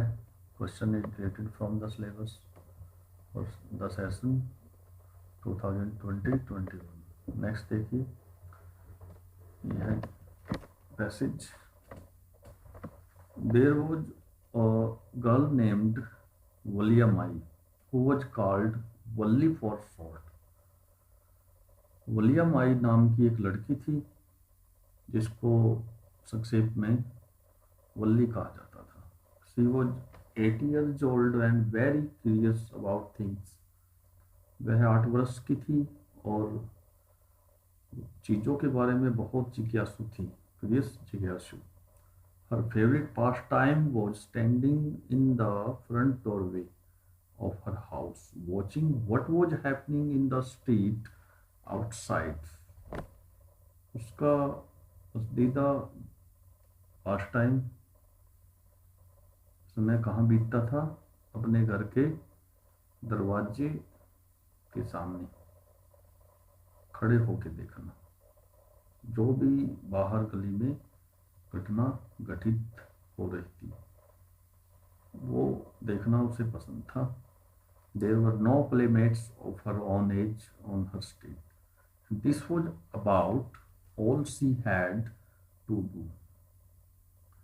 गली में उसकी उम्र की कोई भी उसकी साथी नहीं होती थी और यह सब था जो उसे करना पड़ता था, इसलिए वो अकेली खड़ी होती थी और बाहर घटित घटनाओं को देखा करती थी। But for Valli, standing at the front door was every bit or as enjoyable as many of the elaborate games the children play। लेकिन वल्ली के लिए दरवाजे में खड़ा होना थोड़ा सा हर चीज़ उतनी ही आनंदमयी थी जितनी कि कोई भी इलेबोरेट गेम्स खेलना दूसरे बच्चों को मज़े दिया करता था, दूसरे बच्चों के लिए इंजॉयबल था, उतना ही दरवाजे पर खड़ा होना वल्ली के लिए। Watching the street gave her many new unusual experiences. गली में देखना उसे बहुत सारी नए नए अनुभव प्रदान किया करता था। अनुभव ये थे उसे गली में देखने से अनुभव मिले थे। The most fascinating thing of all was the bus that travelled between her village and the nearest town. उन सभी में जो सबसे आकर्षण वाली, सबसे ज़्यादा अट्रैक्ट करने वाली चीज़ थी, वो क्या थी? बस, जो उसके और उसके गांव और नज़दीक लगते शहर के बीच चला करती थी। It passed through her street each hour, once going to the town and once coming back. यह प्रत्येक घंटे उसकी गली से होकर जाया करती थी। एक बार तो शहर जा रही होती थी और फिर वापस आ रही होती थी। The site of the bus filled each time with a new set of passengers was a source of unending joy for Valli. बस का नज़ारा हर बार नए नए यात्रियों से भरकर बस आया करती थी और इसका नज़ारा वल्ली के लिए कभी ना ख़त्म होने वाली खुशी का एक स्रोत था। 5 मार्क्स का आएगा पैसेज और प्रत्येक क्वेश्चन के नीचे 4 ऑप्शन होंगे। एक करेक्ट ऑप्शन आपको चूज करना होगा। यह ट्रांसलेशन सिर्फ आपको समझाने के लिए, आपको सही नॉलेज प्रोवाइड करने के लिए है, ताकि आप अच्छी सभी तरह से इसको फॉलो कर लें, स्टडी कर लें, फिर आंसर देने में कोई भी डिफिकल्टी नहीं आएगी। 4 ऑप्शन आपको, 4 ऑप्शन में से करेक्ट आप आसानी से कर पाओगे। देखिए, name the chapter and its author. Name of the chapter is madam rides the bus. आपको ऑप्शन में ढूंढना होगा 4 में से लेसन का name, and its author is Vallikannan. लियम आई है ना, यहाँ वलीकन्नन है। Next, tell about Valli's favourite pastime. यहाँ आंसर दोगे, Valli's favourite pastime was standing in the front doorway of her house, watching what was happening in the street. यह था, आपको पेपर में 4 ऑप्शन में मिलेगा। करेक्ट आंसर ये था।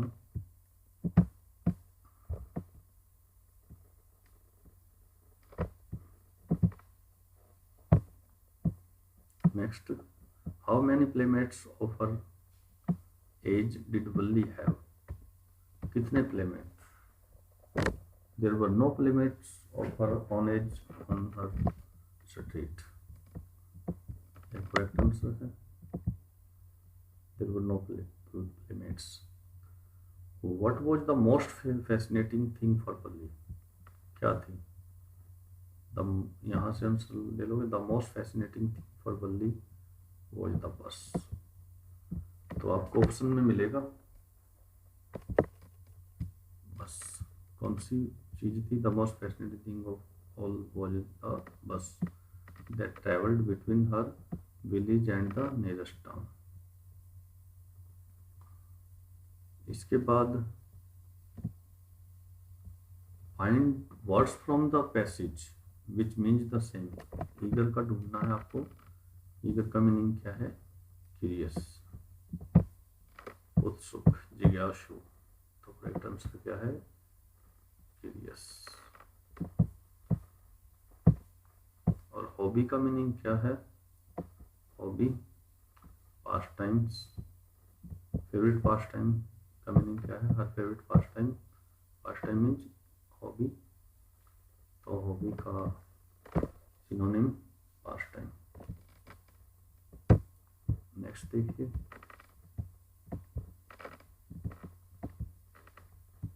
Gautam Buddha was born in 563 BC and died in 483 BC. Began life as a prince named Siddhartha Gautama in northern India. Gautam Buddha ji का जन्म 563 बीसी में, बिफोर द क्रिस्ट, और मृत्यु 483 बीसी में। इन्होंने सिद्धार्थ गौतम नाम के राजकुमार के रूप में अपना जीवन शुरू किया था, प्रारंभ किया था। कहाँ? उत्तरी भारत में। एट 12 वर्ष की उम्र में he was sent away for schooling in the Hindu sacred scriptures and 4 years later he return home to marry a princess. उन्हें स्कूली शिक्षा प्राप्त करने के लिए, विद्यालय शिक्षा प्राप्त करने के लिए किनमें? हिंदू पवित्र ग्रंथों में शिक्षा अर्जित करने के लिए भेजा गया था। और 4 वर्ष बाद जब वो वापस लौटे तो किस लिए लौटे थे? एक राजकुमारी से विवाह करने के लिए। They had a son and lived for 10 years as befitted royalty। उनका एक पुत्र हुआ था और 10 वर्षों तक जीवित रहा, जो रॉयल्टी के लिए फिट था। At about the age of 25, the prince heretofore shielded from the sufferings of the world, while out hunting chanced upon a sick man, then an aged man, then a funeral procession, and finally a monk begging for alms। देखिए हेरेटोफोर का meaning क्या है इस sentence में? हेरेटोफोर का meaning है prior to now, until now, या up to the present time, या from the beginning to this point। देखिए इस समय से, इस पॉइंट से लगभग 25 साल की आयु में इस संसार के कष्टों से छुटकारा पाने लगे। जब वो शिकार पर निकले थे तो अचानक उन्हें एक बीमार व्यक्ति मिला, फिर एक वृद्ध व्यक्ति, फिर एक फ्यूनरल प्रोसेशन, किसी की अर्थी जा रही थी, और आखिर में भीख मांगने के लिए भीख मांगता हुआ एक भिक्षु मिला। This sight so moved him. इन नज़ारों ने उसे इतना अधिक व्याकुल कर दिया था that he at once became a beggar। वह तुरंत एक भिक्षु बन गई। and went out into the world to seek enlightenment concerning the sorrows he had witnessed। जो दुख उन्होंने विटनेस किए उनसे संबंधित ज्ञान का प्रकाश पाने की कोशिश में वो निकल पड़े। तो सबसे पहले एक वर्ड रह गया था, मैं उसको बतला रहा हूँ। Shielded, provided with shield, protected from influence और डेंजर, किसी खतरे से प्रोटेक्ट करना या किसी प्रभाव से सुरक्षा करना। Name the chapter and its author. Chapter और इसके ऑथर का नाम बताइए।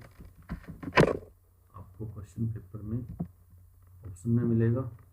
Name of the chapter is sermon at Benares, and इस ऑथर का नाम क्या है? बैटी लैंगस्टो। तो यहाँ देख लीजिए चैप्टर का नाम, नेम, आप पेपर में करेक्ट आंसर दीजिए, और राइटर का नाम बैटी लैंगस्टो। नेक्स्ट देखिए, who studied the holy books in the passage. इन्होंने पवित्र पुस्तकों का अध्ययन किया था? सिद्धार्थ गौतम बुद्ध। ऑप्शन में जो आपको मिलेगा सिद्धार्थ मिलेगा, गौतम बुद्ध मिले, वो आपको आंसर देना है। At what age was he married. कितनी एज में उन्होंने शादी की थी? एट 12। करेक्ट आंसर चूज करना है पेपर में मल्टीपल चॉइस क्वेश्चन से। नेक्स्ट, व्हाट डिड ही सी और sick and old man.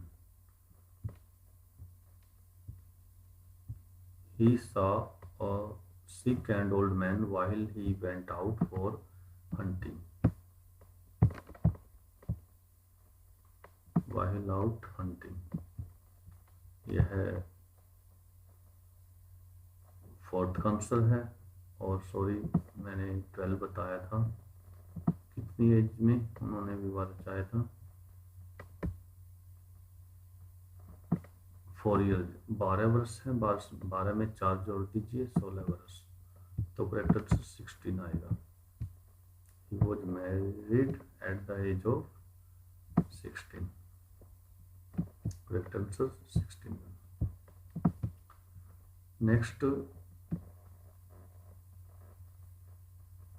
find out words the passage which mean the same as. Price, price का मीनिंग बताइए। पाइस क्या है? सैक्रेड। पाइस का मीनिंग क्या है? सैक्रेड, पवित्र।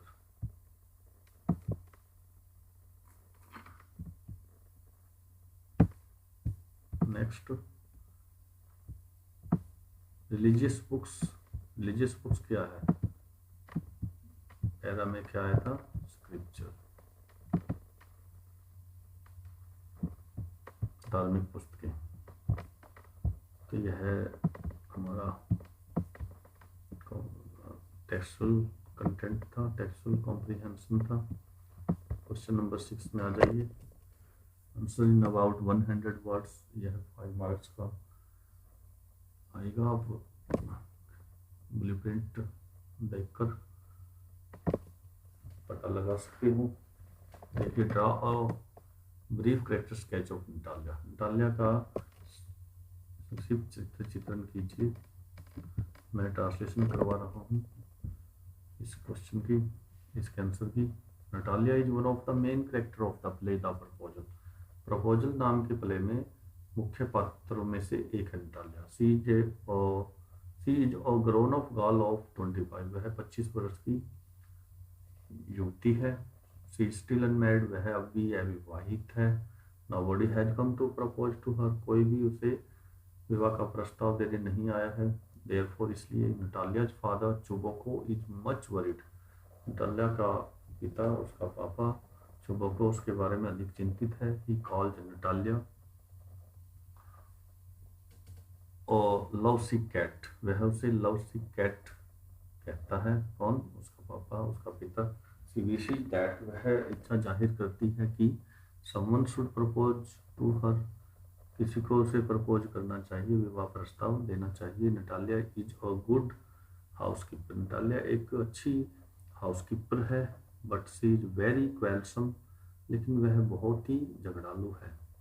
She falls out with Lomov over the ownership of a piece of land. जमीन के एक टुकड़े की मलकियत पर लोमो के साथ वह झगड़ पड़ती है, झगड़ा कर बैठती है। She insist that the meadows are the property of her family. वह जिद कर बैठती है कि मीडोज उनके परिवार की संपत्ति है। चरागा meadows. She falls out with Lomov again. वह लोमो से फिर लड़ पड़ती है, लड़ने लग जाती है। When he is brought back, जब उसे वापस लाया जाता है। This time she quarrels with Lomov over the qualities of their respective dogs. उनके जो कुत्ते थे उनकी क्वालिटीज पे, उनकी किस्मों पे लोमो के साथ इस बार उसका झगड़ा हो जाता है। When Lomov faints, Natalia starts crying. जब लोमो बेहोश हो जाता है, नटालिया रोना शुरू कर देती है। She thinks that. वह सोचने लगती है कि ही इज डेड। वह मर गया है। इन ब्रीफ, संक्षिप्त में, Natalia is a farcical character in the play. Natalia play में एक हास्यजनक पात्र है, चरित्र है। नेक्स्ट देखिए, question number 7।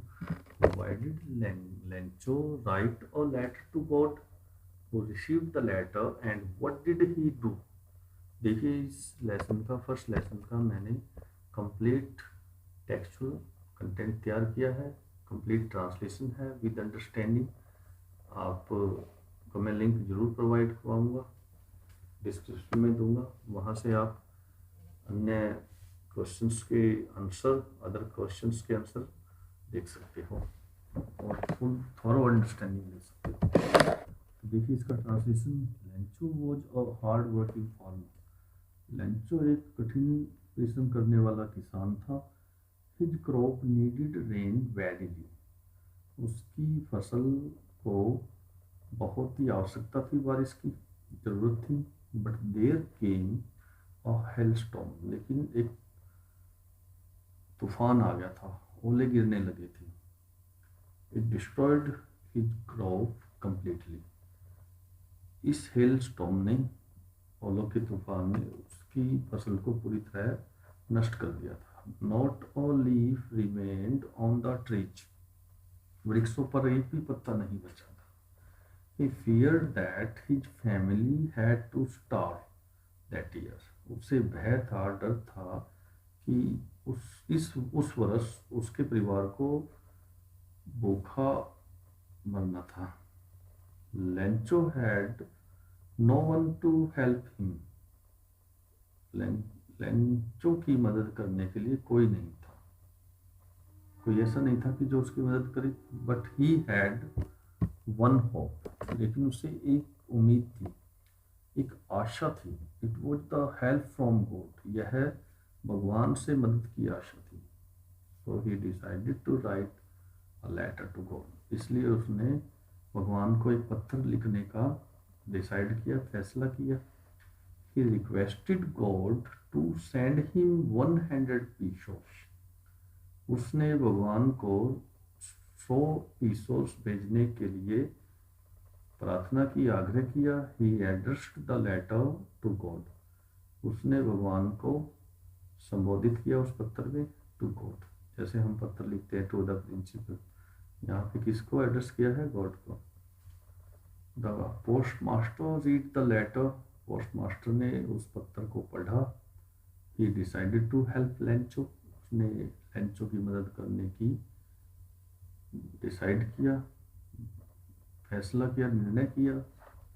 So he collected money from his employees and friends. इसलिए उसने अपने दोस्तों और अपने कर्मचारियों से पैसे इकट्ठे किए। He himself gave a part of his salary. उसने खुद अपनी तनख्वाह का, अपनी सैलरी का एक हिस्सा दिया, प्रदान किया। He could collect only 70 pesos. वह केवल मात्र 70 पीसोस इकट्ठे कर सका था। He sent this money to Lencho through mail. उसने मेल के माध्यम से लेंचो को यह पैसा भेज दिया। तो हमने द प्रपोजल और लेटर टू गॉड से ट्रांसलेशन किया है क्वेश्चन का। इन क्वेश्चंस के आंसर का भी मदद होगा और साथ में आपको इतना करने से मल्टीपल चॉइस क्वेश्चंस में भी मदद मिल सकती है। तो इस वीडियो को कंप्लीट देखिए और ज़्यादा से ज़्यादा बेनिफिट उठाइए, फ़ायदा उठाइए।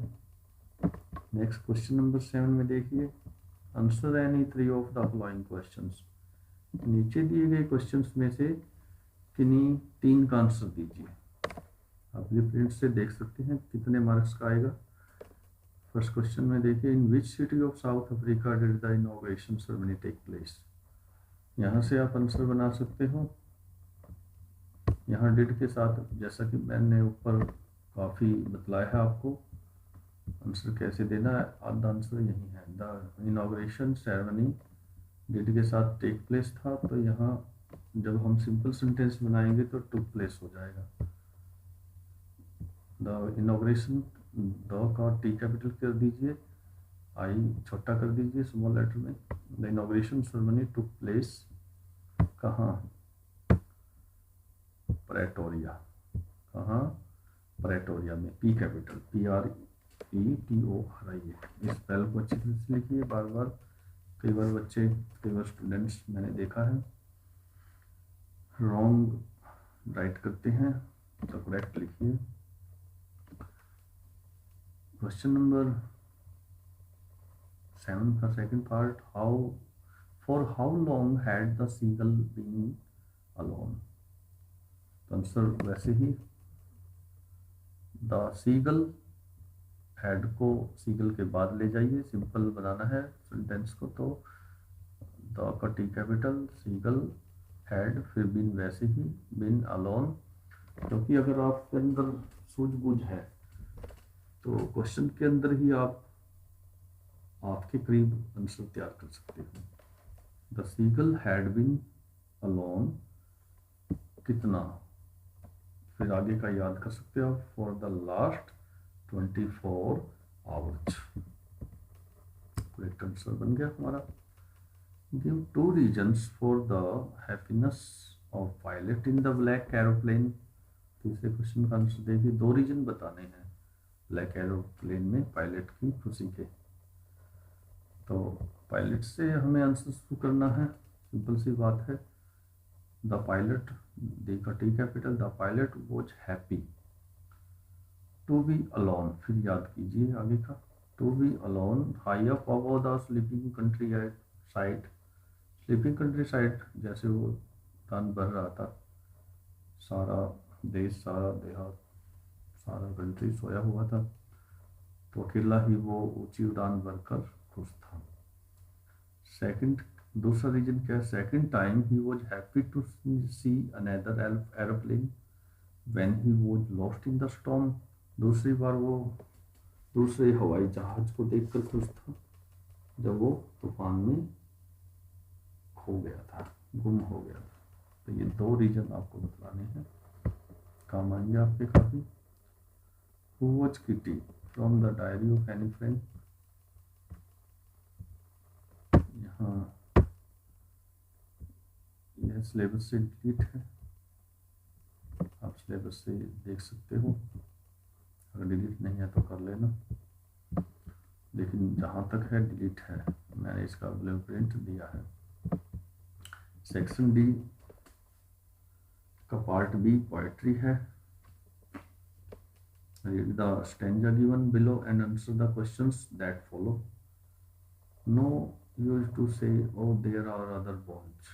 An ultimate shaking grief fixes the boy as the stands rigid, trembling, staring down all his young days into the harbor where his ball went. इस स्टेंजा का ट्रांसलेशन आप मेरे द्वारा तैयार किया गया द बॉल पोएम पर जो ट्रांसलेशन है और टेक्सचुअल कंटेंट है उससे देख सकते हो, वहाँ से ही आप इसकी ट्रांसलेशन देखिए, इसके साथ साथ आप कंप्लीट पोएम भी देख पाओगे। हो सकता है कोई और स्टेंजा आए तो मैं आपको सजेस्ट करूँगा वहाँ से इसका ट्रांसलेशन देखिए, लिंक खोल कर मैं डिस्क्रिप्शन में इसका लिंक डाल दूँगा। अब हम सीधा इसके आंसर पे आते हैं। Name the poet and the poem, poet और पोएम के नेम बताइए, एमसीक्यू में आएगा ये भी, ध्यान रखिए। The name of the poem is the ball poem and it's poet is John Berryman.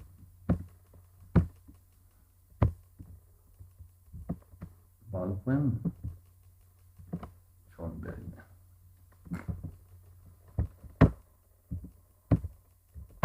Next देखिए, how does people generally comfort a boy who has lost his ball? People generally say that, people का P capital कर दीजिए, generally लिखिए, फिर से लगा के that there are other balls, यह आंसर बना लूँगी। इसको आइडेंटिफाई कर लीजिए, 4 ऑप्शन में से आएगा, कोई एक करेक्ट करना है, इसको अच्छी तरह से आपको पता लगा लेना है। What does the boy stare at? The boy, यहाँ प्रेजेंट डेफिनेट में क्वेश्चन है, तो boy the capital T capital, the boy definite बनाएंगे तो वर्ब द बॉय सिंगुलर है, इसके साथ वर्ब की फर्स्ट फॉर्म के साथ एस लगा। The boy stage at the harbour, यहाँ हार्बर दिया हुआ था, किसको देख रहा था लड़का, the harbour. Next, what comes to his mind when he looks at the ball? उसके दिमाग में क्या आता है जब वो बॉल को देखता है? he remembers his young days. वह अपने यंग डेज को याद करने लग जाता है. Next, find words from the stanza which mean the same as. Finally का बताइए. फाइनली का अल्टीमेट. फाइनली का क्या आएगा? अल्टीमेट. यह बहुत काम का है. सिनोनिम्स भी आपसे पूछे जा सकते हैं, आपको करेक्ट आंसर पता होना चाहिए. इसके बाद देखिए,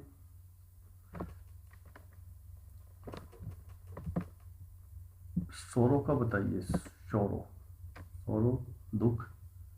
ऐसे स्टेंजा से क्या आएगा? ग्रीफ. तो यह अच्छी तरह से लर्न कर लीजिए. Next, stop that sucking at once Amanda. तुरंत सुकिंग करना बंद कर दो Amanda. You are always so moody Amanda. तुम हमेशा मूडी हो Amanda. Anyone would think that. कोई भी सोच लेगा कि आई एग्ड एट यू. मैंने तुझे इग्नोर कर दिया है Amanda.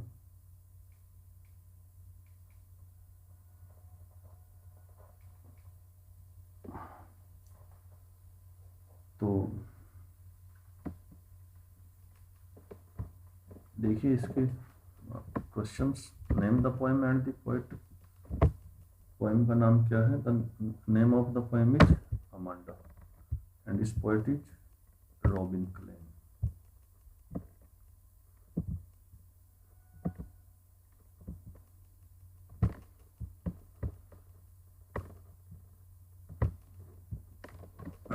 What does the speaker ask Amanda to stop?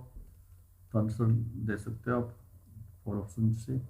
Correct answer, the speaker asks Amanda to stop sulking. Sulking का मीनिंग क्या है? To express ill humour. Ill humour express करना. What kind of a girl was Amanda. Amanda किस तरह की लड़की है? Amanda was moody. तो एक आंसर हमने क्या बनाया था? Sucking, sucking. और सेकंड, अमांडा कैसी लड़की है? Moody. Amanda was a moody girl. Next, what does the speaker fear people. The speaker fears that. Does present definite में है क्वेश्चन, तो आंसर सिंपल बनाते हुए द स्पीकर सिंगुलर है, यहाँ फियर के बाद एस लगाइए. The speaker fears that anyone would think that. I का ही बना दीजिए या she nagged at Amanda.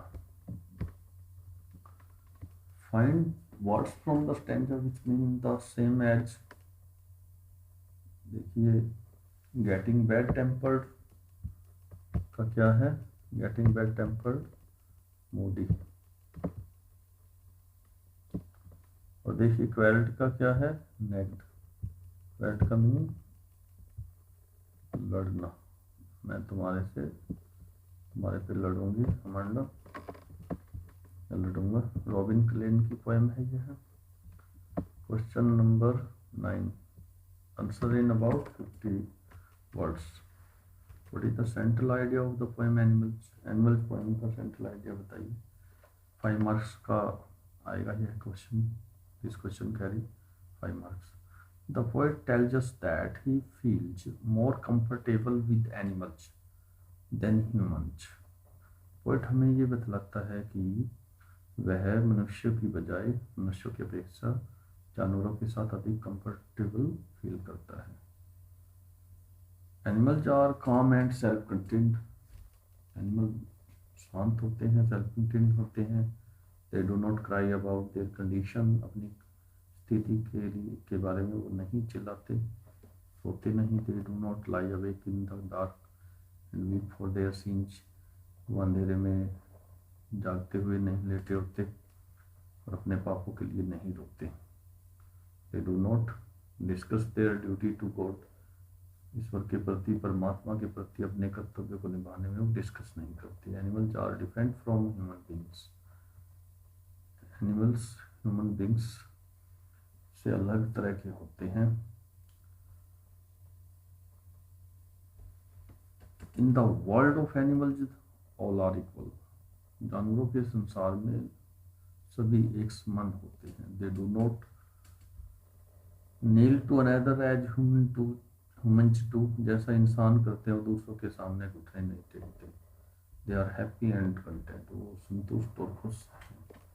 They show love, affection, sympathy, kindness and fellow feeling for all. वो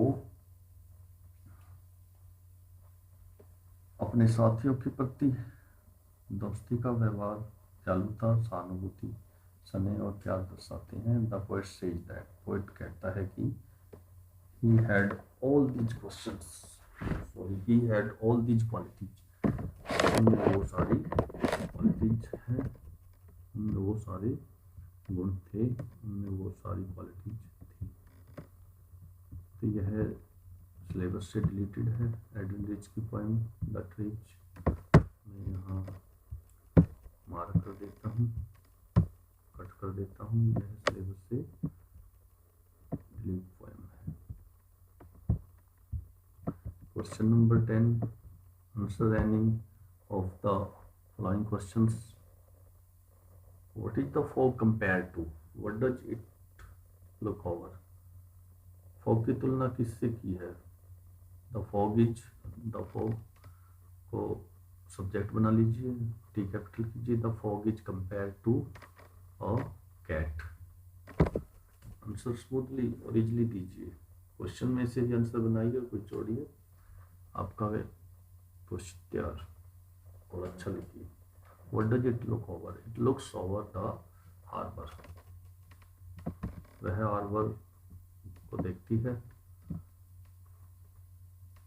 Where did Belinda live? Belinda lived in a white house। What is the name of her little black kitten? उसके little black kitten का नाम क्या है? The name of her black kitten is Ink। तो हमने discuss कर लिया है 2 नंबर की। आपको इनमें से कोई 3 क्वेश्चन करने होंगे। It carries 2 marks. बाकी ब्लूप्रिंट देखिए और आसानी के लिए। How can the young women dye her hair? Young women अपने बालों को डाई कैसे कर सकती है? यह सिलेबस से डिलीट है। नेक्स्ट आ जाइए। What was the crow sting? Sorry, where was the crow sting? What did it shake down on the poet? कहाँ पर क्रो बैठा हुआ था?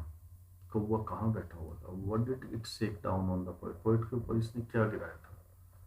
आंसर इसी से बना लीजिए क्वेश्चन से। सब्जेक्ट बनाइए दी क्रो को, T capital. The crow was, फिर सिटिंग, पास्ट कंटिन्यूस टेंस में लिखिए।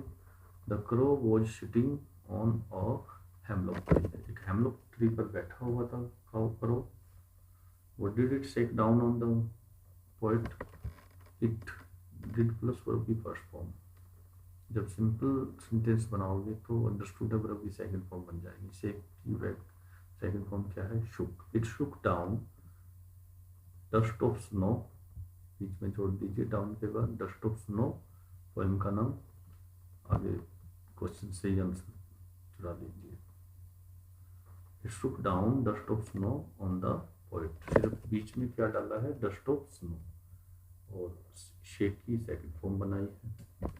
एक टेक्निक, एक स्किल के साथ आंसर बनाइए जैसे मैंने आपको बतलाया है। नेक्स्ट देखिए, आंसर इन अबाउट 100 वर्ड्स। यहाँ 6 का दिया है, वहाँ 5 का आएगा इस बार के पैटर्न में। Describe the kind of life that mister लॉयजल dreamed of. जो सपना मिस्टर लॉयजल ने लिया था उस तरह के जीवन का वर्णन कीजिए। आंसर का ट्रांसलेशन बतला रहा हूँ। Matilda was a pretty young lady. Matilda एक सुंदर युवती थी। She was born in a poor family. वह एक गरीब परिवार में जन्मी थी। उसका जन्म एक गरीब फैमिली में हुआ था, गरीब परिवार में हुआ था। She thought it an error of destiny, इसने उसे भाग्य की गलती माना था। शी वॉज मैरिड टू ए पेटी क्लर्क, उसकी शादी एक दूसरे क्लर्क से हुई थी। She felt that she was born for all the comforts and luxuries of life, उसने अनुभव किया था कि वह जीवन की सुख सुविधाओं और ऐश्वर्य के लिए पैदा हुई थी। But no such things were available to her, लेकिन उसके लिए ऐसी चीज़ें उपलब्ध नहीं थी, कोई भी ऐसी वस्तु नहीं थी, चीज़ें नहीं थी जो उसके लिए उपलब्ध थी। She dreamed of the exquisite food served on marvellous dishes, शानदार डिशेज के विशेष खाना सर्व किया जाना उसे पसंद था, उसके सपने लिया करती थी। She dreamed of having beautiful frocks and jewels, अच्छे अच्छे फ्रॉक्स और ज्वेलरी रखने का उसने सपना लिया था। But all this things were out of her reach, लेकिन ये सब चीज़ें उसकी पहुंच से बाहर थी। She suffered from the poverty of her house, उसे अपने घर की गरीबी से पीड़ित होना पड़ा था। वह अपने घर की पॉवर्टी से, गरीबी से पीड़ित थी, सफ़र कर रही थी। She had no hopes of becoming famous, प्रसिद्धि पाने की, प्रसिद्ध बनने की उसे कोई भी उम्मीद नहीं थी, कोई आशाएं नहीं थी। अथवा में देखिए, कोई एक करना है आपको, पाईमान उसका है, लेकिन कोई भी आ सकता है। मैं दोनों की ट्रांसलेशन करूँगा। राइट और character sketch of the lower, the hack driver.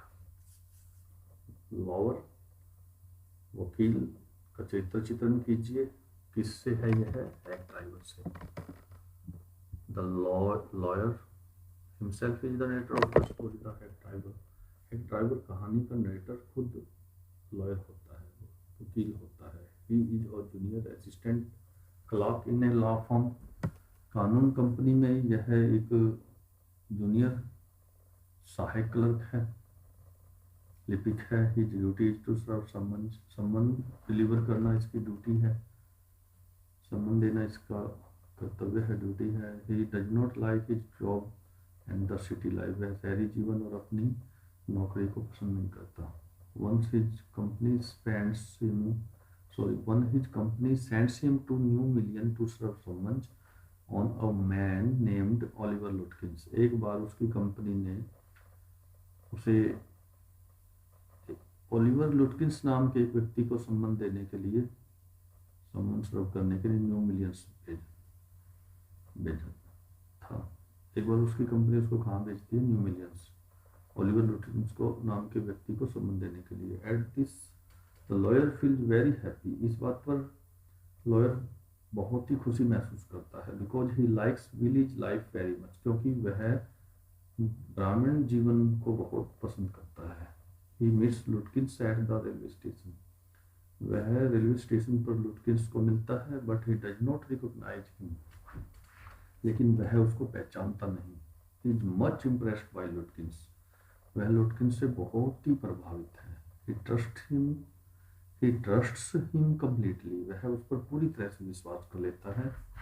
He is easily taken in by Lutkins, वह लुटकिंस के द्वारा आसानी से गुमराह कर दिया जाता है, वो उसे अपनी बातों में ले लेता है। कौन ले लेता है? लुटकिंस। किसको? उस लॉयर को। ही इंजॉयज हिज कंपनी, वह उसकी कंपनी को एंजॉय करता है। कौन? वो lawyer, generator. Lutkins takes him to many villagers, Lutkins उसे बहुत से ग्रामीणों के पास लेकर जाता है। The lawyer considers them very gentle and helpful, lawyer उसको बहुत ही भद्र, बहुत ही जेंटल और सहायता प्रदान करने वाला मानता है, सहयोगी मानता है। It shows that he is very trusting person, यह दर्शाता है कि वह बहुत ही विश्वसनीय व्यक्ति है। Lutkins and all other villagers make fool of him, Lutkins और सभी दूसरे ग्रामीण उसका मूर्ख बना देते हैं। He is simple enough to understand their tricks, उसे आसानी से पर्याप्त रूप से अपनी चालों को, वह उनकी चालों को समझने में पर्याप्त रूप से सिंपल है, सादा है। He thinks of getting settled there, वह वहाँ बसने की सोच लेता है। All this shows that he too simple to जज ए पर्सन, यह बात, ये सब ये दर्शाता है कि वह इतना सिंपल है, इतना सीधा साधा है कि एक व्यक्ति को जज नहीं कर पाता। टू और टू ये कनेक्टिव है, जहाँ टी डबल ओ आता है उसके बाद टू आता है तो एक तरफ नेगेटिव सेंस होती है। वह इतना सिंपल है कि एक व्यक्ति को जज नहीं कर पाता। नेक्स्ट देखिए 11 के बाद 12th क्वेश्चन, इसके सब पार्ट्स हम डिस्कस करेंगे। Answer any 4 of the following questions in about 30-40 words each, 30 या 40 शब्दों में नीचे दिए गए किन्हीं 4 क्वेश्चंस का आंसर दीजिए। वाई वॉज सुलेखा निकनेम्ड भोली, भोली का निकनेम सुलेखा क्यों था? Sulekha was very fair and pretty at birth, जन्म के समय सुलेखा बहुत ही सुंदर और गोरे रंग की थी। She had fallen off the cot on her head, सर के बल वो अपनी चारपाई से गिर गई थी। When she was 10 months old, जब वो 10 वर्ष की थी। It damaged some parts of her brain, उसके दिमाग का कुछ हिस्सा नष्ट हो गया था। She remained a backward child, वह एक बैकवर्ड चाइल्ड बन गई थी, मेंटली रिटार्ड थी। So she was nicknamed as Bholi, इसलिए उसका नाम भोली रख दिया गया। Why was the 20th century part the era of the book, यह सिलेबस से डिलीट है। नेक्स्ट आ जाइए, why was Mrs Pumphrey about Tricki, answer देखिए। पहले क्वेश्चन का ट्रांसलेशन कर लेते हैं। मिसिज पेम्फ्री ट्रिकी के बारे में चिंतित क्यों है? प्रेजेंट में आंसर क्वेश्चन है तो प्रेजेंट में ही आंसर दीजिए। ट्रिकी से आंसर उठा लीजिए, नाउन है यह, सब्जेक्ट बनाइए। Tricki is a small dog of Mrs Pumphrey, फिर ट्रिकी के बाद इज लगाना है, फिर और स्मॉल डॉग जोड़ना है, फिर ऑफ प्रेपोजिशन लगानी है और मिसिज पेम्फ्री लिख देना है। एक सेंटेंस हमारा तैयार हो गया। He has become very fat, वह बहुत ही मोटा हो चुका है। He keeps lying and panting, वह लेटा रहता है और हाँफता रहता है। He seems to have no energy, उसमें कोई एनर्जी नहीं दिखाई देती। सो मिसिज पेम्फ्री, अब कारण दीजिए, इसलिए Mrs Pumphrey is worried about Tricki, बन गया हमारा 2 marks का आंसर। नेक्स्ट देखिए, द थीफ स्टोरी से, why was the thief grateful to Anil, चोर अनिल के प्रति ग्रेटफुल क्यों था, सॉरी वॉज में है पास्ट में। आंसर दीजिए अनिल, अनिल को सब्जेक्ट बना लीजिए। अनिल, फिर गिव की second form gave, Anil gave him food and shelter, Anil ने उसे भोजन और आश्रय दिया था। He also taught him to write his name, उसने उसका नाम लिखना उसे सिखला दिया था, उसने उससे उसका नाम लिखना भी सिखा दिया था। So the thief was grateful to Anil, इसलिए चोर अनिल के प्रति ग्रेटफुल था। अगला 5वां और छठा, ये दोनों सिलेबस से डिलीट हैं, और सेबल वाला द मिडनाइट विजिटर और अ क्वेश्चन ऑफ ट्रस्ट, यह दोनों ही सिलेबस से डिलीट हैं। तो फिर ये विद्यार्थियों, डियर स्टूडेंट्स, मैंने आपके सामने 2017 का code D, set D complete translation के साथ प्रस्तुत किया है। आशा है, उम्मीद रखता हूँ मेरा यह प्रयास आपको अच्छा लगेगा और आपको पास होने में काफ़ी मदद करेगा। मेरी डे एंड नाइट की मेहनत आपके काम आए, इन्हीं उम्मीदों के साथ मैं आपसे कुछ शेयर करना चाहता हूँ। अगर आपको मेरी यह मेहनत अच्छी लगी हो तो आप इस चैनल को ज़्यादा से ज़्यादा शेयर कीजिए, सभी ज़रूरतमंद बच्चों की मदद कीजिए, चैनल को सब्सक्राइब कीजिए, बेल आइकन दबाइए, नोटिफिकेशन कीजिए। मेरे द्वारा तैयार किए गए बहुत से अच्छे अच्छे वर्क्स, अच्छी अच्छी रचनाएं, अच्छी अच्छी वीडियोज, इसके अलावा और भी प्रीवियस पेपर का ट्रांसलेशन कंप्लीट इसके जैसा ही आपको देखने को मिलेगा। ज़्यादा से ज़्यादा लाइक कीजिए, शेयर कीजिए, सब्सक्राइब कीजिए और अपने कमेंट बॉक्स के माध्यम से मेरे पास सेंड कीजिए। इसमें मिलते ही मैं आपको जवाब ज़रूर दूंगा। Thanks to all.